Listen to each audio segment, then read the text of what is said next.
សួស្តីបងប្អូនទាំងអស់គ្នានៅក្នុងសប្តាហ៍នេះយើងនឹងពិនិត្យមើលពាក្យភាសាអង់គ្លេសជាច្រើនដែលយើងអាចរៀនកម្រិតខ្ពស់ហើយយកមកជំនួសនៅអ្វីដែលយើងធ្លាប់ចេះអញ្ចឹងឥឡូវយើងពិនិត្យមើលមួយណា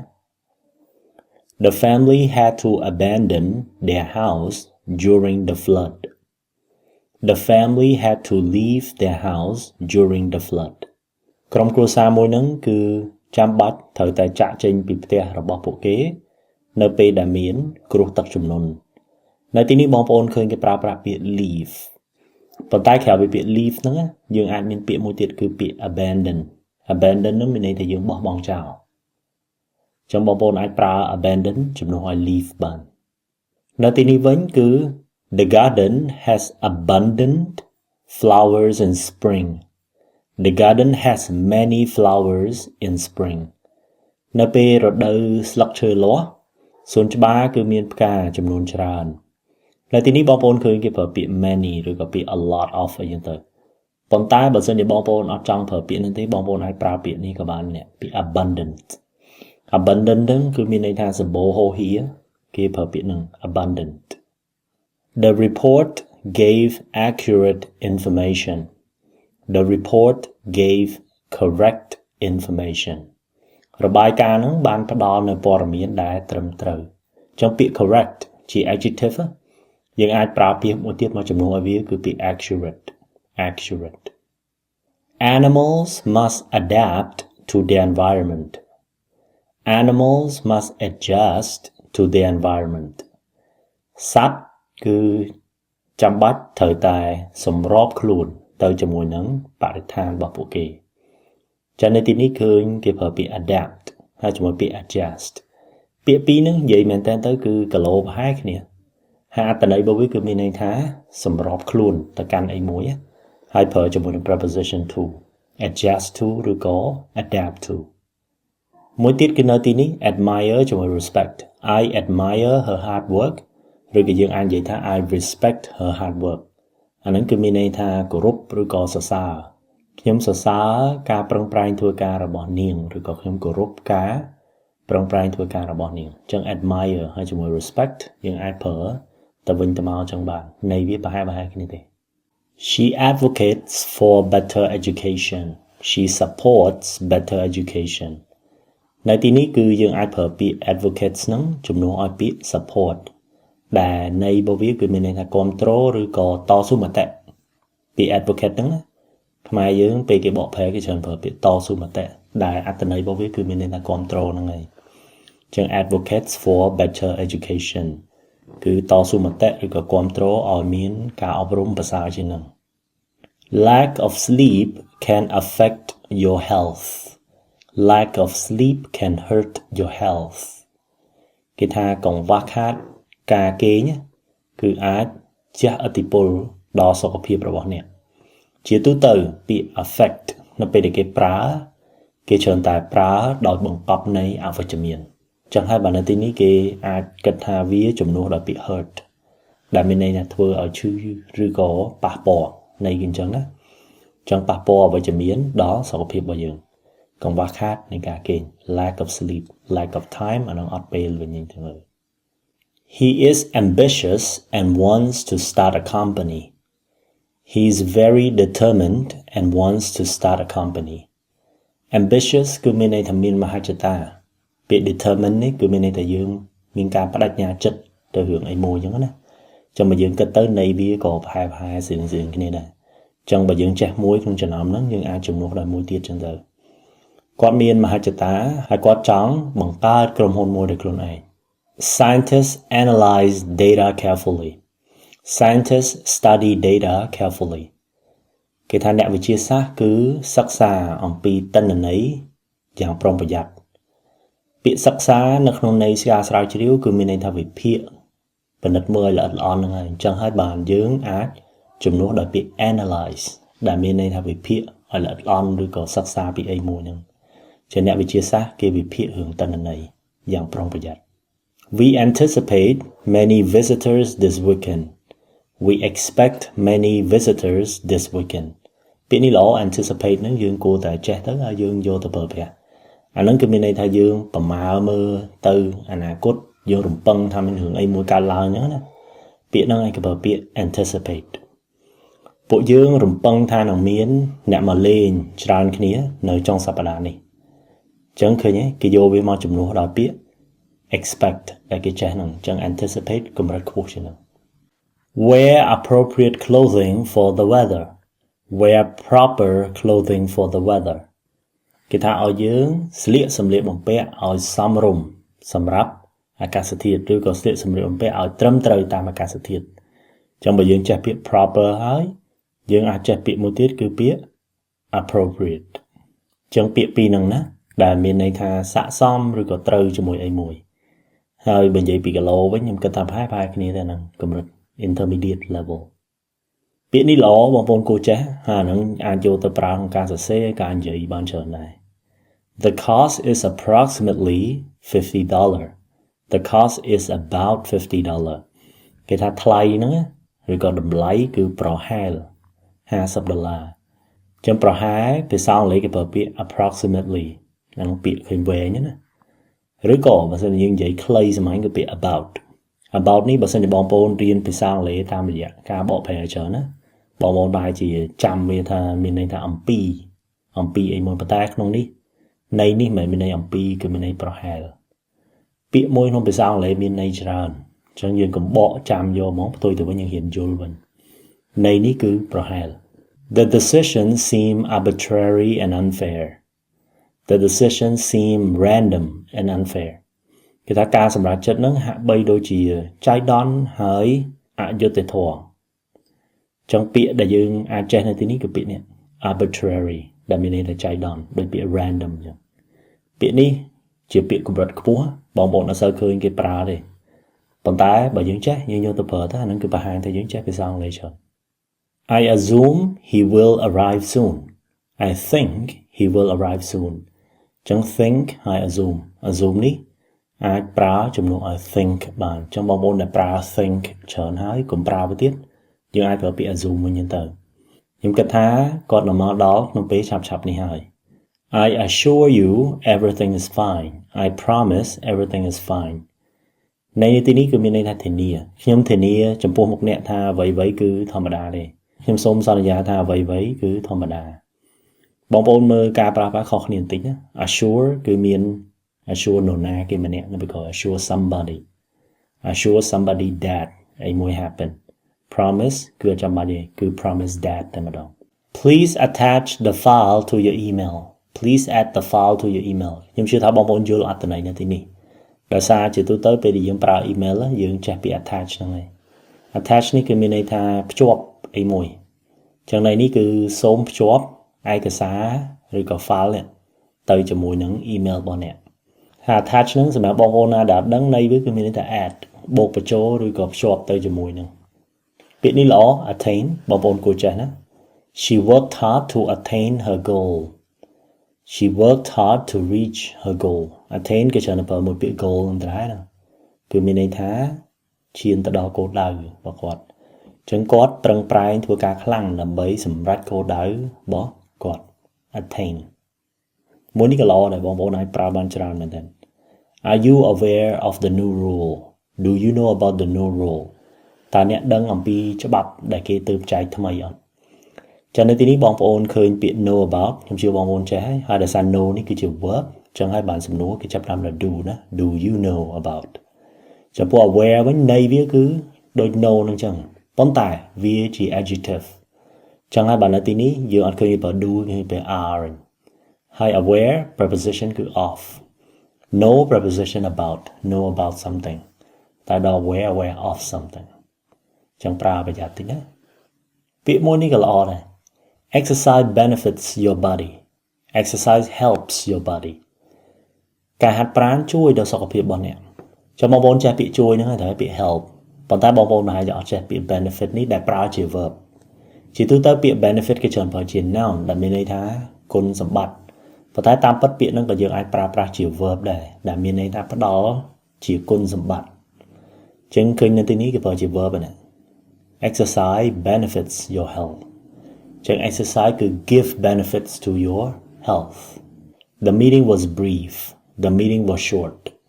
brief ឬក៏ short ហ្នឹងគឺមានន័យថាខ្លីចឹងនៅទីនេះគេចង់និយាយថាការប្រជុំហ្នឹងមួយផ្លែតឬក៏ការប្រជុំហ្នឹងមានរយៈពេលខ្លីទេ She is capable of solving the problem she can solve the problem នាងមានសមត្ថភាពដោះស្រាយបញ្ហាហ្នឹងចឹងនៅទីនេះបងប្អូនប្រហែលជាចេះពាក្យ can ហ្នឹងទៅ I can do something ហ្នឹងទៅប៉ុន្តែពេលខ្លះបើយើងចង់និយាយថាយើងអាចធ្វើអីមួយនឹងបានណាយើងអាចប្រើពាក្យនេះ capable ប៉ុន្តែគ្រាន់តែរបៀបប្រើប្រាស់វេយ្យាករណ៍ឲ្យវាពិបាកតិចគឺដោយសារពាក្យហ្នឹងវាគឺជា adjective ចឹងគេដាក់ verb to be នៅពីមុខហើយវាមាន preposition របស់វាមួយគឺ of ហើយខាងក្រោយនេះគឺគេដូរទៅជា ing ចឹងទៅចឹង is capable of solving the problem បើបងប្អូនចេះប្រើអាហ្នឹងគឺមានន័យថាសមត្ថភាពភាសាអង់គ្លេសរបស់យើងរៀងខ្ពស់ជាងតិចចឹងរៀនប្រើវាទៅណា The rain finally ceased at night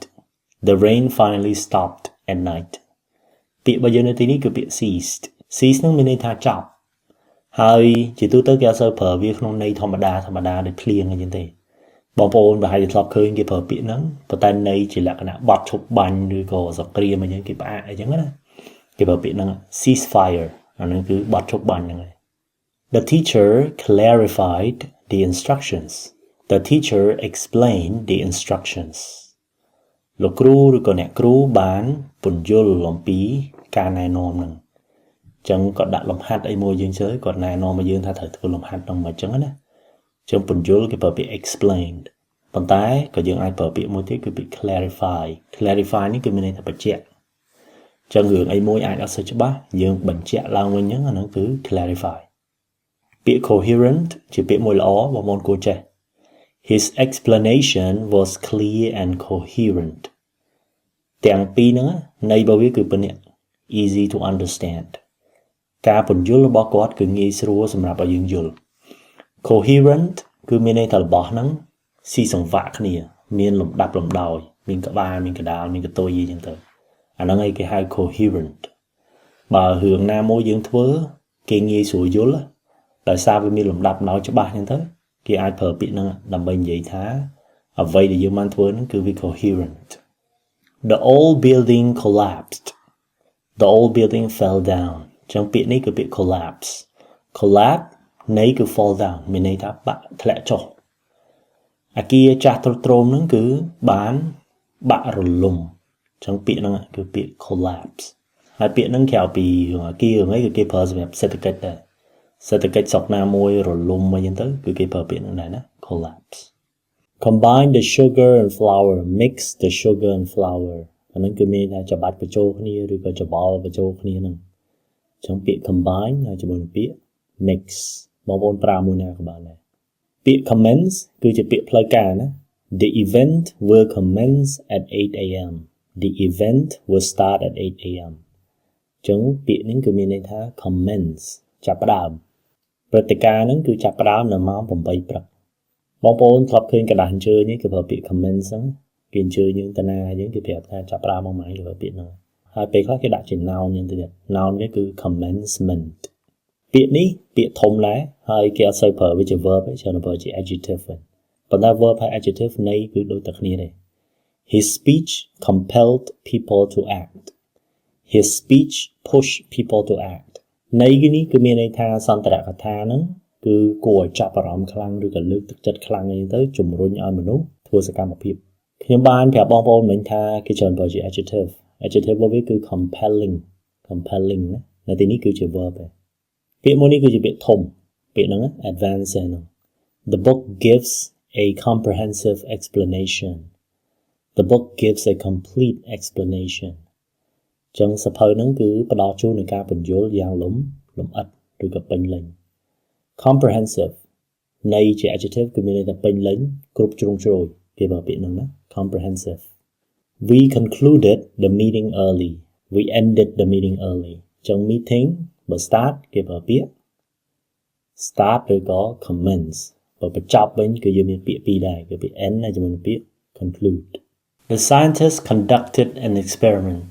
The scientists did an experiment អ្នកស្រាវជ្រាវហ្នឹងគឺគាត់បានធ្វើការពិសោធន៍ចឹងពាក្យ experiment គេប្រើមួយពាក្យ do ណា do an experiment ប៉ុន្តែបើសិនជាយើងចង់ប្រើពាក្យមួយឲ្យកម្រិតខ្ពស់ជាងហ្នឹងគឺគេប្រើពាក្យ conduct ហ្នឹងបងប្អូន ឃើញគេប្រើមួយពាក្យ experiment ហើយក៏ឃើញគេប្រើមួយពាក្យ research conduct research អាហ្នឹងគឺមានន័យថាធ្វើការស្រាវជ្រាវហ្នឹងហើយ The patient was confined to bed The patient had to stay in bed ចឹងពាក្យ confine គឺមានន័យថានៅណាមួយកន្លែងណាបើ confine ទៅអីមួយគឺជាប់នៅហ្នឹងហើយហ្នឹងណាចឹងន័យនេះគេចង់និយាយថាអ្នកជំងឺហ្នឹងគឺត្រូវគេងនៅលើក្រែហ្នឹងហើយចុះតាណាបានទេ Careless driving has serious consequences Careless driving has serious results ពាក្យ consequences គឺមានន័យថា result លទ្ធផលន័យនេះគឺការបើកបរមិនប្រុងប្រយ័ត្នគឺផ្ដល់នៅលទ្ធផលធ្ងន់ធ្ងរន័យនេះគេចង់មានន័យថាច្រើនទៅចេញជាលទ្ធផលអត់សូវល្អចឹងពាក្យ consequence មានន័យថា result បងប្អូនអាចប្រើវាទៅបើសិនជាបងប្អូនចេះពាក្យ result ហើយប្រើវាច្រើនហើយចឹងសាកដូរវិញដាក់ពាក្យ consequence នេះចឹងទៅ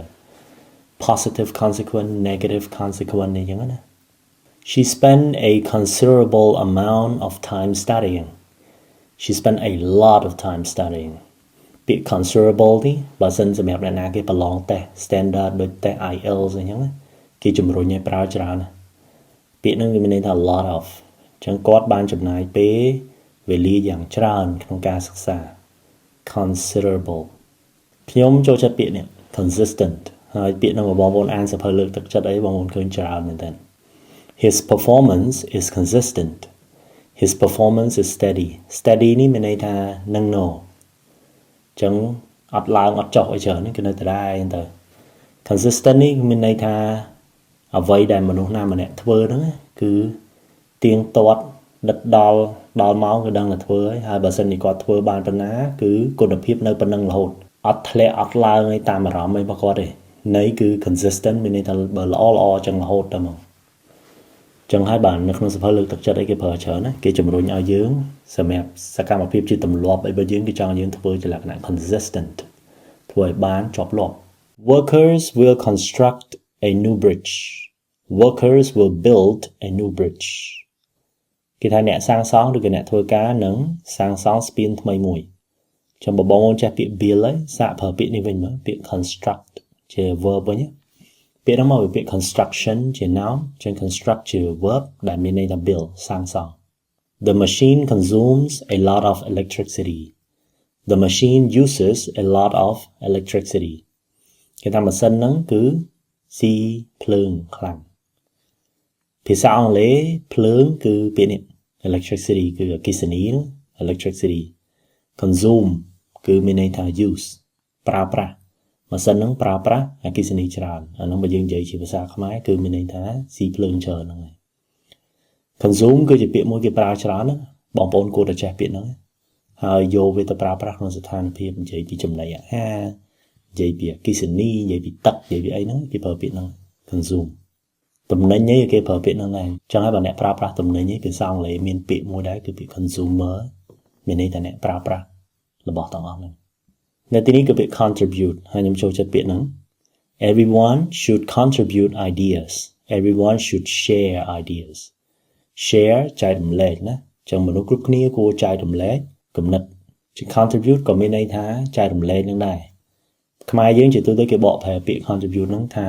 ចូលរួមចូលជាលក្ខណៈវិភាគទានអញ្ចឹងបន្តិចម្នាក់ន័យអញ្ចឹងហើយអត្ថន័យមែនតើគឺមានន័យថាចែករំលែកហ្នឹងហើយ They prefer conventional teaching methods They prefer traditional teaching methods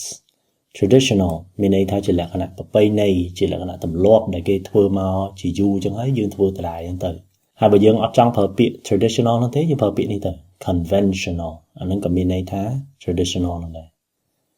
ពួកគេចង់បានរបៀបបង្រៀនជាលក្ខណៈប្រពៃណីឬក៏អ្វីដែលធ្លាប់ធ្វើពីមុនហ្នឹងធ្វើដដែលអញ្ចឹងទៅ Students must cooperate in group work Students must work together in group work សិស្សគ្រប់គ្នាត្រូវតែធ្វើការរួមគ្នានៅពេលដែលធ្វើការជាក្រុមអញ្ចឹងពាក្យរបស់យើងគឺពាក្យ cooperate ដែលន័យរបស់វាគឺមានន័យថា work together ហ្នឹងអញ្ចឹងបងប្អូនហ៊ានប្រើពាក្យមួយហ្មងទៅណាពាក្យ cooperate ជំនួសឲ្យពាក្យ work ដែលយើងចាំបាច់ទៅដាក់ពាក្យ together មួយទៀតមិនបាច់ទេប្រើតែពាក្យ cooperate ហ្នឹងទៅបានហើយ Water is crucial for survival Water is very important for survival ចាំបើបងប្អូនចេះពាក្យ important ហើយបងប្អូនអាចរៀនចេះពាក្យ crucial មួយទៀតដែលន័យគឺមានន័យថាសំខាន់ហ្នឹងហើយអញ្ចឹងទឹកគឺសំខាន់សម្រាប់ជីវិតពាក្យ survival នេះមានន័យថាដើម្បីឲ្យរស់រានមានជីវិតអញ្ចឹងហើយយើងនិយាយសាមញ្ញទៅគឺទឹកសំខាន់សម្រាប់ជីវិត crucial មិន crucial ណាគឺ crucial okay crucial Farmers cultivate rice Farmers grow rice អញ្ចឹងពាក្យរបស់យើងគឺពាក្យ cultivate មានន័យថាដាំដុះចាំបើបងប្អូនចេះពាក្យ grow ហើយចេះពាក្យនេះដែរទៅ cultivate មានន័យថាដាំដុះ Sales declined this year Sales went down this year ធ្លាក់ចុះប្រើពាក្យ go down បងប្អូនចេះហើយ go down ប៉ុន្តែបើបងប្អូនប្រើវាច្រើនហើយពាក្យកម្រិតលើសហ្នឹងគឺពាក្យ decline okay decline She dedicated her life to teaching She gave her life to teaching ចឹងពាក្យរបស់យើងគឺពាក្យ dedicate លះបង់អស់ហ្មងផ្ដល់ទៅឲ្យរបស់អីមួយមក We need a definite plan We need a clear plan ចឹងពាក្យគឺពាក្យ definite ដែលមានន័យថាជាក់ច្បាស់ឬក៏ប្រកបច្បាស់ពួកយើងត្រូវការគម្រោងមួយដែលជាក់លាក់ឬគម្រោងមួយដែលប្រកបច្បាស់ The teacher demonstrated the experiment The teacher showed the experiment ន័យដូចតែគ្នាណាប៉ុន្តែពាក្យមួយគឺ show ពាក្យមួយទៀតគឺ demonstrate មានន័យថាបង្ហាញលោកគ្រូឬក៏អ្នកគ្រូក៏បានបង្ហាញការពិសោធន៍ហ្នឹងជាទូទៅពាក្យ demonstrate គឺប្រកបន័យថាមានសកម្មភាពមានអីនៅក្នុងហ្នឹងណាបង្ហាញជាលក្ខណៈសម្ដែងហ្មងមានសកម្មភាពអីឲ្យមើលអញ្ចឹងហ្មងចង់ពាក្យហ្នឹងពាក្យ demonstrate Many English words derive from Latin Many English words come from Latin គេថាពាក្យភាសាអង់គ្លេសជាច្រើនគឺមានប្រភពដើមមកពីភាសាឡាតាំងចឹង derive from មានប្រភពមកពីអីមួយចឹងហើយបាននៅទីនេះគេគ្រាន់តែប្រើពាក្យសាមញ្ញមួយគឺពាក្យ come ន័យដូចគ្នាចឹងណាប៉ុន្តែពាក្យកម្រិតខ្ពស់គឺពាក្យ derive okay derive from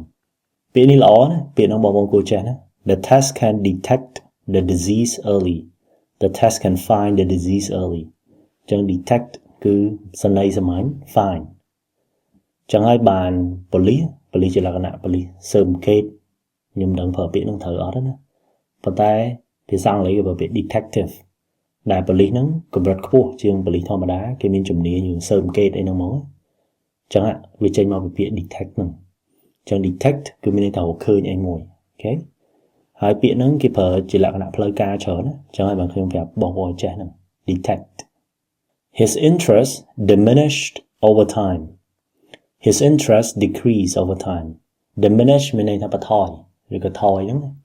ហើយជាទូទៅពាក្យហ្នឹងគឺសំដៅទៅអីមួយដែលយូរបានអស់មិនមកផ្លែតអស់ណាព្រោះយូរតិចបានវាអស់ចឹងហើយយើងប្រើពាក្យថាបន្ថយហ្នឹង diminish The teacher distributed worksheets The teacher handed out worksheets distribute ចែកចាយលោកគ្រូឬក៏អ្នកគ្រូក៏បានចែកចាយកระดาษកិច្ចការចឹងយើងប្រើពាក្យ distribute ឬក៏ប្រើពាក្យ hand out ពាក្យដែលកម្រិតខ្ពស់ជាងគឺពាក្យ distribute ណា distribute ហ្នឹងគេប្រើលក្ខណៈសាមញ្ញចឹងក៏បានឬក៏ចែកចាយផលិតផលលក់អីគេប្រើពាក្យ distribute ហ្នឹងដែរចឹងហើយបានពាក្យថាអ្នកចែកចាយគឺគេប្រើពាក្យ distributor អ្នកចែកចាយអីវ៉ាន់ហ្នឹងចឹងមកពីពាក្យហ្នឹង distribute ពាក្យរបស់យើងនៅទីនេះគឺ diverse ហ្នឹងបងប្អូនឃើញគេប្រើប្រាស់ច្រើនដែរជាពិសេសនៅក្នុងឯកសារផ្លូវការហើយពាក្យហ្នឹងគ្រាន់តែមានន័យថា many different kinds of ឥឡូវយើងមកឧទាហរណ៍ប្រយោគរបស់យើង The city has a diverse population The city has many different kinds of people ពាក្យ population គឺមានន័យថាមនុស្សចំនួនមនុស្សប្រជាជនហ្នឹងហើយពាក្យ diverse នេះគឺចង់មានន័យថាមានប្រភេទច្រើនមានជនជាតិច្រើនអញ្ចឹងទៅបើសិនជាយើងនិយាយសំដៅទៅមនុស្សចឹងអត្ថន័យប្រយោគនេះគឺទីក្រុងនេះមានប្រជាជនជាតិសាសន៍ចម្រុះនេះច្រើនន័យគឺអញ្ចឹងណា The team dominated the game The team controlled the game ពាក្យនេះខ្ញុំជឿថាវាពាក្យធំដែរប៉ុន្តែបងប្អូនអាចចេះដែរ dominated ហ្នឹងគឺចង់មានន័យថាបើសិនជាការប្រកួតអីមួយរវាងក្រុមពីរអញ្ចឹងបើក្រុមមួយ dominate ក្រុមមួយទៀតមានន័យថាយកឈ្នះហើយឈ្នះខ្លាំងទៀតដូចផ្ដាច់ហ្មងហ្នឹងណាចឹងពាក្យហ្នឹងគឺពាក្យ dominate dominate នេះពាក្យដែលកម្រិតក្រោមហ្នឹងគឺ control មានន័យថាគ្រប់គ្រងឬក៏យកឈ្នះហើយឈ្នះរបៀបលក្ខណៈវ៉ាដាច់ហ្នឹង We must eliminate mistakes we must remove mistakes ពាក្យ eliminate នេះល្អហើយគេប្រើច្រើនបងប្អូនគួរតែចេះ eliminate គឺមានន័យថាយើងលុបបំបាត់អីមួយចោល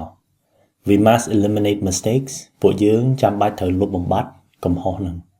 ចឹងឃើញទេបានយើងគិតជាលក្ខណៈ synonyms វាដូចជាមួយនឹងពាក្យ remove ចឹងដែលមានន័យថាយកអីមួយចេញពាក្យនេះក៏ល្អដែរណា emphasize ហ្នឹង The teacher emphasized the main idea The teacher stressed the main idea លោកគ្រូឬក៏អ្នកគ្រូគាត់សង្កត់ន័យទៅលើគំនិតសំខាន់ចឹងពាក្យ emphasize មានន័យយើងសង្កត់ទៅលើអីមួយចឹងណាសង្កត់ន័យឬក៏យើងចង់ប្រាប់ថាចំណុចហ្នឹងចំណុចសំខាន់ណាចឹងពាក្យគឺ emphasize ពាក្យនេះក៏គេប្រើច្រើនដែរហើយពាក្យនេះល្អបងប្អូនគួរតែចេះខ្ញុំលើកទឹកចិត្តឲ្យបងប្អូនចេះពាក្យហ្នឹងណា Technology enables people to work faster Technology helps people work faster បច្ចេកវិទ្យាគឺអនុញ្ញាតឬក៏ជួយឲ្យមនុស្សធ្វើការបានលឿនជាងមុនចំពី enable នេះគឺមានន័យថាធ្វើឲ្យអីមួយអាចប្រព្រឹត្តទៅបានណាកន្លែងនេះបើសិនជាបងប្អូនអត់ចេះភាសាអង់គ្លេសច្រើនបងប្អូនតែប្រើពាក្យ allow Technology allows people to ប៉ុន្តែយើងកុំប្រើពាក្យ allows ហ្នឹងឯង allows ហ្នឹងគឺមានន័យថាជាការអនុញ្ញាតពីគួរតែមនុស្សអនុញ្ញាតដល់ណាគេម្នាក់វិញប៉ុន្តែបើសិនជាលក្ខណៈបច្ចេកវិទ្យាអញ្ចឹងវាអត់អនុញ្ញាតទេផ្ទុយទៅវិញវាជំរុញវាធ្វើឲ្យរឿងអីមួយអាចកើតឡើងបានណាអញ្ចឹងកន្លែងនេះយើងប្រើពាក្យ enable ត្រូវជាណា enable We encountered many problems we met many problems អញ្ចឹងពាក្យរបស់យើងពាក្យធំគឺ encounter មានន័យថាយើងជួបប្រទះជាមួយអីមួយណាពាក្យនោះដូចពាក្យ experience ដែលប្រើជា verb អញ្ចឹង we experience many problems ឬក៏ we encounter many problems ប្រើមួយណាក៏បានដែរហើយអត្ថន័យគឺមានន័យថាជួបប្រទះពួកយើងជួបប្រទះបញ្ហាជាច្រើន Exercise enhances your mood exercises improves your mood ពាក្យ enhance នឹងល្អអត្ថន័យគឺមានន័យថា improve អូខេការហាត់ប្រាណគឺធ្វើឲ្យអារម្មណ៍របស់យើងល្អជាងមុនចឹងឃើញពាក្យ enhance ជាមួយពាក្យ improve នេះន័យដូចតែគ្នាទេពាក្យនេះក៏ល្អដែរចឹងនិយាយមែនតើទៅការសិក្សាពាក្យគឺអញ្ចឹងជួយឲ្យយើងចេះពាក្យល្អៗនឹងបានច្រើន Check your work to ensure accuracy Check your work to make sure it's correct នៅទីនេះគេចង់ឲ្យបងប្អូនចេះពាក្យ ensure នេះដែល ensure នេះន័យរបស់វាគឺដូច make sure ចឹងហើយក្រៅពីប៉ុណ្ណឹងបងប្អូនចេះពាក្យមួយទៀតគឺពាក្យ accuracy នេះគឺជា noun របស់ accurate ហើយ accurate បងប្អូនជួបពីវីដេអូមុនហ្នឹងគឺមានន័យថាឲ្យវាត្រឹមត្រូវអញ្ចឹងទៅចឹងនៅទីនេះប្រយោគគឺថា check your work to ensure accuracy សូមពិនិត្យមើលការងាររបស់អ្នកដើម្បីធានាថាអាភាពត្រឹមត្រូវហ្នឹងអត់មានកំហុសអីហ្នឹងវាមាន They established a new school they started a new school ចឹងពាក្យ establish ហើយពាក្យ start ហ្នឹងន័យដូចតែគ្នាគឺចាប់ផ្ដើមដំបូងឯមួយហ្នឹងប៉ុន្តែគាត់ថាពាក្យធំគឺពាក្យ establish ចឹងយើងចេះពាក្យហ្នឹងចឹងណាហើយយកទៅប្រើប្រាស់ទៅបងប្អូនណាដែលប្រើប្រាស់ពាក្យ check ច្រើនណាបងប្អូនអាចឈប់ប្រើវាខ្លះហើយទៅប្រើប្រាស់ពាក្យនេះវិញ evaluate Teachers evaluate student progress លោកគ្រូអ្នកគ្រូគឺគាត់វិតម្លៃការរីកចម្រើនរបស់សិស្សចឹង evaluate noun នោះវាគឺ evaluation អូខេចឹងពាក្យហ្នឹងគាត់មានន័យថា check ត្រួតពិនិត្យឬក៏វិតម្លៃ His happiness was evident His happiness was clear ចឹងពាក្យ evident ហើយពាក្យ clear ន័យដូចតែគ្នាទេមានន័យថាច្បាស់លាស់ប្រកបអីចឹងទៅប៉ុន្តែពាក្យ evident នេះខ្ញុំចង់បញ្ជាក់ប្រាប់បងប្អូនទៅថាពាក្យនេះជា adjective ទៅសេ t បើជា noun នេះគេទៅសេមួយ ce ហើយ noun សេ ce ភាគច្រើនគេបកប្រែទៅជាខ្មែរថាភ័ស្តុតាងចឹងនៅទីនេះយើងពិនិត្យមើលប្រយោគរបស់គេគឺសេចក្តីសុខរបស់គាត់ឬក៏ភាពរីករាយរបស់គាត់គឺមើលឃើញច្បាស់តែម្ដងន័យនេះចង់មានន័យថាមានភ័ស្តុតាងឲ្យយើងឃើញតែហ្មងចឹងហើយមកគេប្រើពាក្យ evident នៅទីហ្នឹងពាក្យមួយនេះល្អបងប្អូនគួរតែចេះ The cost may exceed your budget The cost may be more than your budget គេថាតម្លៃវាអាចលើសអំពីកញ្ចប់ថវិការបស់ពួកយើងចឹងគេបញ្យល់ថា be more than លើសប៉ុន្តែបងប្អូនមើលការបញ្យល់របស់គេនៅទីនេះគេប្រើប្រាស់ chỉ là cái adjective là cái adverb như thế và tại khả lớn cái bờ trái verb môi mong verb với cứ exceed chẳng bởi ấy môi exceed ấy môi tiền hai cứ về lần là này adjective bỏ exceed cứ excessive noun cứ excess noun cái chờ nó bờ trái in excess of là ấy môi nhắn nè cho mong bọn trai mơ với tới chỉ là cái nào mà crom môi nó exceed excessive hay excess biết ní cái lọ này the price excludes tax the price does not include tax không chưa bong bóng phía trở nên bị include mình nên ta rót vào chỗ hai bong bóng khác chắc bị include nó men include nó thì cứ có chắc bị including đã including nó còn bỏ phải tha such as ở trên tới đầu chi chẳng hạn và ta bị include cứ chữ verb hai verb nó mình nên thaរួមvào chỗ ta bị dưỡng trong gì ta ớtរួមchỗ với cứ cái bờ exclude cứ ớtរួមchỗ cho nên trong cạnh này đi chấn ví dụ bỏ cái mình nên tha đầm lại ní the price ớtរួមvào chỗ cả bằng bồn này tax. The company plans to expand. The company plans to grow. Chẳng bị expand hay grow này đôi thật nghĩa nè. Cầm hốn cứ miếng cầm rôn. Thuê đi chầm ra đưa cầm rôn. Bùng rít hay thông trên nè. Expand. Some companies exploit natural resources. Some companies overuse natural resources. Bị use bằng một vài trẻ hay cứ mình nên ta pra ấy muối á. Over là cầm rít. Chẳng đã choគ្នាtớiបងប្អូនឃើញទេប្រើប្រាស់លើសកម្រិតក្រុមហ៊ុនមួយចំនួនប្រើប្រាស់ធនធានធម្មជាតិលើសកម្រិត Technology facilitates communication. Technology makes communication easier. ពាក្យ facilitate បងប្អូនខ្លះប្រហែលជាអត់ចេះប៉ុន្តែបងប្អូនប្រហែលជាធ្លាប់ឮគេប្រើពាក្យថា facilitator គេថែម or អញ្ចឹងណានៅក្នុងកម្មវិធីណាមួយយើងទៅប្រជុំអញ្ចឹងទៅមានពិធីករឬក៏អ្នកណាគេម្នាក់គេឡើងមកគេនិយាយថាគេគឺជា facilitator នៃកម្មវិធីហ្នឹងចឹងតួនាទីរបស់គេគឺមានន័យថាគេធ្វើឲ្យកម្មវិធីហ្នឹងដំណើរការទៅរលូនតួនាទីរបស់គេណាចឹងហើយបានន័យទីនេះគេបញ្យល់ថា makes easier ហ្នឹងបច្ចេកវិទ្យាគឺធ្វើឲ្យការទំនាក់ទំនងមានភាពរលូនជាងមុនចឹងពាក្យរបស់យើងគឺ facilitate អូខេគេប្រើជា verb នៅទីនេះណាម្ដងទៀតមនុស្សគឺ facilitator គេអត់ទៅសេ er ណាគឺ or ខ្ញុំចូលចិត្តពាក្យនេះណាហើយឲ្យតែខ្ញុំប្រឡងខ្ញុំប្រើពាក្យហ្នឹងច្រើនណា fundamental reading is fundamental to learning reading is basic to learning ការអានគឺមានសារៈសំខាន់ជាលក្ខណៈមូលដ្ឋានតែម្ដងសម្រាប់ការរៀនសូត្រចឹងអ្វីមួយដែល fundamental គេចង់មានន័យថាវាគឺជាគ្រឹះហ្មងណាគ្រឹះមូលដ្ឋានសម្រាប់រឿងអីមួយហ្មងចឹងវាសំខាន់ខ្លាំងត្រូវតែមាន fundamental The machine generates electricity The machine produces electricity ម៉ាស៊ីនហ្នឹងគឺបង្កើតអគ្គិសនីចឹងបង្កើតគឺគេប្រើពាក្យ generate ចឹងហើយបើម៉ាស៊ីនភ្លើងគេប្រើពាក្យ generator Please identify the problem Please find the problem ចឹងពាក្យគឺ identify ន័យរបស់វាគ្រាន់តែមានន័យថា find ហៅអីមួយចឹងណាសូមរកបញ្ហាហ្នឹងឬក៏សូមកំណត់បញ្ហាហ្នឹងចឹងបញ្ហាគេកំណត់តែឃើញហៅវាឃើញហ្នឹងចឹងពាក្យគឺ identify ចឹងហើយបានអត្តសញ្ញាណរបស់មនុស្សពេលគេកំណត់អត្តសញ្ញាណគេប្រើពាក្យ identity អូខេ identity គ្រួសារនៃពាក្យហ្នឹង identify identity The teacher illustrated the idea with a picture The teacher explained the idea with a pictureលោកគ្រូឬក៏អ្នកគ្រូគាត់ពន្យល់គំនិតហ្នឹងដោយអមជាមួយនឹងរូបភាពចឹង illustrate កាលពីវីដេអូមួយណាមុនទេខ្ញុំបង្ហាញប្រាប់បងប្អូនពីពាក្យ demonstrate គឺមានន័យថាការបង្ហាញឬក៏ការពន្យល់ណាប៉ុន្តែពន្យល់ជាលក្ខណៈសកម្មភាពយើងចេញក្បាច់ចេញឲ្យគេមើលចឹងណាប៉ុន្តែបើពន្យល់ជាលក្ខណៈរូបភាពវិញគេអត់ប្រើពាក្យ demonstrate ទេគេប្រើពាក្យ illustrate ចឹងកន្លែងហ្នឹងខុសគ្នាបន្តិចប្រើវាឲ្យប្រយ័ត្នពាក្យរបស់យើងនៅទីនេះគឺ implement នេះជាពាក្យធំហើយគេប្រើប្រាស់ច្រើនក្នុងបរិបទផ្លូវការ The school implemented new rules The school started using new rules implement មានន័យថាអនុវត្តដោយអនុវត្តច្បាប់ចរាចរណ៍ហ្នឹងគេប្រើពាក្យហ្នឹងសាលាបានអនុវត្តច្បាប់ថ្មី Okay implement ចំណៃរបស់វាគឺ start using His tone implied anger His tone suggested angerសំឡេងរបស់គាត់ឬក៏ទឹកសំឡេងរបស់គាត់គឺបង្កប់នៅកំហឹង ពាក្យ imply គឺបង្កប់ណាបង្កប់ន័យប្រកបអីហ្នឹងគេប្រើពាក្យហ្នឹង imply ពាក្យនេះក៏ជាពាក្យធំដែរណា incorporate ហ្នឹង The plan incorporates student feedback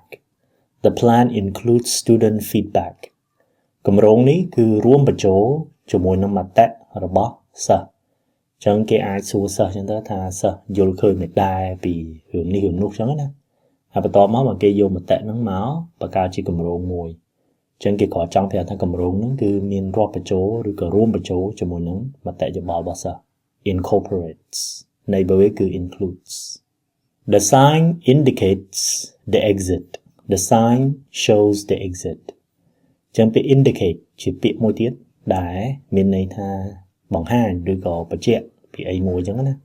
ស្លាកសញ្ញាឬក៏សញ្ញាប៊ូតុងឯនៅលើឡានវាចេញអីមួយចឹងណាហើយយើងក៏ចង់ប្រាប់ថាសញ្ញានោះវាមានន័យថាចេះចឹងលក្ខណៈបែបហ្នឹងស្លាកសញ្ញាហ្នឹងគេប្រើពាក្យ indicate ហ្នឹងអូខេ indicate ពាក្យនេះល្អបងប្អូនគួរចេះណាជា adjective ហើយបងប្អូនប្រើប្រាស់វាច្រើនដែរ Change is inevitable Change will definitely happen ការផ្លាស់ប្ដូរប្រកបណានឹងកើតឡើងពាក្យ inevitable ហ្នឹងបើសិនជាយើងប្រើប្រាស់ adjective គឺវាស្មើជាមួយនឹង adjective មួយទៀតគឺ unavoidable មានន័យថាมันអាចគេចបានការផ្លាស់ប្ដូរគឺมันអាចគេចបានទេន័យគឺមានន័យថាការផ្លាស់ប្ដូរគឺនឹងកើតឡើងហើយអញ្ចឹង inevitable ឬក៏ unavoidable Parents influence their children Parents affect their children ពី influence បងប្អូនប្រហែលជាចេះវាជា noun ណាមានន័យថាឥទ្ធិពលប៉ុន្តែនៅទីនេះគេប្រើប្រាស់វាជា verb ហើយមានន័យថាជះឥទ្ធិពលឪពុកម្ដាយគឺជះឥទ្ធិពលមកដល់កូន influence បងប្អូនអាចប្រើពាក្យហ្នឹងឬក៏ប្រើពាក្យ affect ខ្ញុំលើកទឹកចិត្តឲ្យបងប្អូនប្រើពាក្យ influence ច្រើនជាងដោយសារពាក្យ affect នេះបើទោះជាវាមានន័យថាមានឥទ្ធិពលទៅលើក៏ដោយជាទូទៅគេច្រើនតែប្រើវាបង្កប់នៅន័យ negative ន័យអវិជ្ជមានណាប៉ុន្តែបើ influence នេះអានេះគឺន័យ neutral ន័យព្យាក្រឹតអត់លំអៀងទៅខាងណាអញ្ចឹងទៅ Students interpret the poem differently Students understand the poem differently ពី interpret គឺមានន័យថាបកស្រាយឬក៏បកប្រែអញ្ចឹងហើយបើអ្នកបកប្រែភាសាគេហៅថា interpreter ហើយមែនតើទៅពាក្យ interpret នេះន័យវាចង់ខ្លាំងជាងពាក្យ translate គឺមានន័យថាយើងបកពីភាសាមួយទៅភាសាមួយប៉ុន្តែរឿងគេយល់អត់យើងអត់សូវខ្វល់ទេ interpret គឺមានន័យថាចង់ឲ្យគេយល់ហ្មងអញ្ចឹងពេលខ្លះបកទៅពេលខ្លះសម្រាយទៀតបកប្រែពាក្យហ្នឹងហើយបើបកទៅភាសាមួយទៀតហើយគេនៅមិនយល់ព្យាយាមសម្រាយអញ្ចឹងទៅអញ្ចឹងសិស្សគឺគាត់ស្វែងយល់ឬក៏គាត់បកស្រាយកំណាព្យនេះខុសៗគ្នាពាក្យនេះល្អបងប្អូនគួរចេះណា The patient was isolated to prevent infection The patient was kept away from others Isolated នៅទីនេះគេប្រើជា adjective verb របស់វាគឺ isolate noun គឺ isolation ន័យគឺមានន័យថាដាក់ឲ្យឆ្ងាយពីគេអ្នកជំងឺនេះគឺត្រូវបានគេដាក់ឲ្យឆ្ងាយពីគេដើម្បីការពារកុំឲ្យមានការឆ្លងទៅអ្នកដទៃចឹងហើយមកគេបញ្យល់នៅទីនេះថា kept away isolated It is important to maintain good habits It is important to keep good habits គេថាវាសំខាន់ណាស់ដែលយើងត្រូវរក្សាទម្លាប់ល្អ maintain មានន័យបើយើងធ្វើថ្ងៃមួយយើង maintain គឺយើងរក្សាវានៅដដែលThe teacher modified the lesson The teacher changed the lesson លោកគ្រូអ្នកគ្រូបានផ្លាស់ប្ដូរមេរៀននេះពាក្យថាផ្លាស់ប្ដូរបងប្អូនមហាជាគិតថាដូរ A ទៅ B ហ្មងតែប៉ុតមែនទេ modify មិនមានន័យចឹង modify គឺមានន័យថាឧទាហរណ៍បើ lesson ហ្នឹងត្រូវទៅរៀនមេរៀនណាមួយអញ្ចឹងណាប៉ុន្តែគ្រូហ្នឹងគាត់ឃើញថាសិស្សហ្នឹងបើទៅរៀនត្រង់អញ្ចឹងអត់ចេះអញ្ចឹងត្រូវច្នៃវាតិចច្នៃមានការកែបន្តិចតួចក្នុងហ្នឹងហ្នឹងហៅ modified ចឹងហើយបើអ្នកលេងម៉ូតូលេងឡានអីច្នៃម៉ូតូច្នៃឡានអីគេក៏ពាក្យហ្នឹង modified គេដូរឡានដូរម៉ូតូហ្នឹងប៉ុន្តែគេដូរគ្រឿងនេះដូរគ្រឿងនោះអីចឹងណាអាហ្នឹងឯងគឺ modify She obtained a scholarship She got a scholarship ន័យដូចគ្នាពាក្យហ្នឹងគឺមានន័យថាទទួលបានអីមួយចឹងណាចឹង obtain ដូចជាមួយនឹងពាក្យ get នាងទទួលបានអាហារូបករណ៍មួយ She obtained a scholarship ពាក្យនេះល្អ occupy បងប្អូនគួរចេះពាក្យហ្នឹងណាThe meeting will occupy most of the day គេថាការប្រជុំហ្នឹងនឹងស៊ីពេលអស់សឹងតែមួយថ្ងៃនឹងតែម្ដងចឹងបើយើងនិយាយសាមញ្ញគឺមានន័យស៊ីពេលឬក៏យើងមានវត្តមានអីចឹងណាន័យគឺអញ្ចឹង កន្លែងណាមួយដែលជាលក្ខណៈសាធារណៈហើយគេដាក់ស្លាកសញ្ញាថាកន្លែងហ្នឹង occupy ហើយអញ្ចឹងន័យរបស់វាគឺមានន័យថាមានមនុស្សណាម្នាក់បានមានវត្តមាននៅកន្លែងហ្នឹងហើយបន្ទប់ទឹកសាធារណៈអីដែលល្អគេប្រើពាក្យហ្នឹង occupied ផ្ទុយរបស់វាគឺគេប្រើពាក្យ vacant អាហ្នឹងផ្ទុយរបស់ occupy ណា all students should participate all students should take part ន័យគឺមានន័យថាចូលរួម participate ចឹងហើយម្នាក់ចូលរួមគេប្រើពាក្យថា participants អាហ្នឹងអ្នកចូលរួមណាពាក្យនេះល្អណាបងប្អូនគួរចេះដែរ people perceive beauty differently people see beauty differently មនុស្សម្នាមើលនៅសម្រស់ខុសៗគ្នា perceive ណោមរបស់វាគឺ perception មានន័យថាការមើលឃើញអ្វីមួយប៉ុន្តែមិនមែនមើលឃើញជាលក្ខណៈភ្នែកទេមើលឃើញយកទៅគិតចេញជាគំនិតអីចឹងហើយមានយោបល់ទៅលើរឿងអីមួយអាហ្នឹងបានជាន័យរបស់ពាក្យ perceive ហ្នឹង perceive ណោមរបស់វាគឺ perception ពាក្យនេះក៏ល្អដែរណាគួរចេះដែរទៅ he persisted despite many challenges គាត់នៅតែបន្តការងាររបស់គាត់ឬក៏នៅតែបន្តទៅមុខទៀតបើទោះជាមានបញ្ហាប្រឈមជាច្រើន persist ជា verb adjective របស់វាគឺ persistent តែសេមួយ t noun គឺ persistence សេមួយ ce អាហ្នឹងបើយើងនិយាយខ្មែរសាមញ្ញគឺមានន័យថាតស៊ូពុះពៀទៅមុខពាក្យគឺអញ្ចឹងណា persist The museum preserves history the museum protects history សារមន្ទីរគឺរក្សាការពារនៅប្រវត្តិសាស្ត្រពាក្យមួយហ្នឹងខ្ញុំច្រើនតែច្រឡំវាជាមួយពាក្យមួយទៀតគឺ conserve គឺអភិរក្ស preserve គឺការពាររក្សាការពារអញ្ចឹងណាហើយពាក្យពីរហ្នឹងខ្ញុំជឿថាមិនមែនតែខ្ញុំទេដែលច្រឡំមានមនុស្សច្រើនក៏ច្រឡំដែរអញ្ចឹងបងប្អូនប្រើប្រយ័ត្នណាមួយគឺ preserve មួយទៀតគឺ conserve The campaign promotes healthy living The campaign encourages healthy living ពាក្យ promotes មានន័យថាលើកតម្កើង encourages គឺជំរុញអញ្ចឹងពាក្យហ្នឹងគឺយើងប្រើវាជាលក្ខណៈ synonym ជាមួយគ្នាណាហើយទាំងពីរនេះគឺជា verb ដូចគ្នាយុទ្ធនាការនេះគឺជំរុញលើកតម្កើងការរស់នៅឲ្យមានសុខភាពល្អ She decided to pursue higher education She decided to continue her education ពាក្យនេះល្អ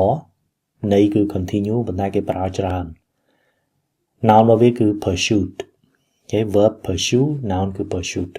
អញ្ចឹងចេះទៅយកវាទៅប្រើប្រាស់ពាក្យពីរនេះគីឡូប្រហែលគ្នា